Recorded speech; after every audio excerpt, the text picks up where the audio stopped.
எத்தனை ஆண்டுகளில் ரூபாய் 5600 ஆண்டுக்கு 6% தனி வட்டி விகிதத்தில் ரூபாய் 6720 உயரும்? அதாவது இங்கே அசலையும் வட்டியையும் கூட்டின தொகை தான் மொத்த தொகை.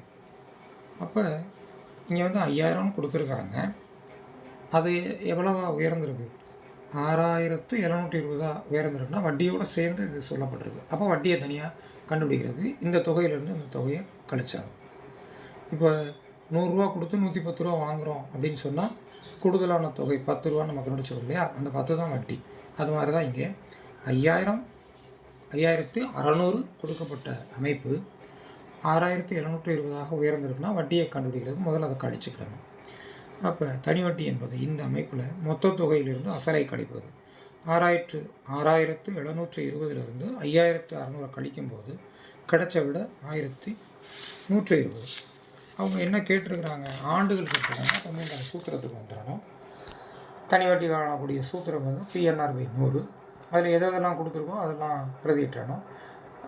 P 5600, R தெரியும், 6%, 6 என்னதான் தெரியாது, அதனால் ஆங்கிலத்தை அப்படி வச்சுக்கோங்க. தனி வட்டி இப்போ நம்ம கண்டுபிடிச்சிட்டோம் 1120.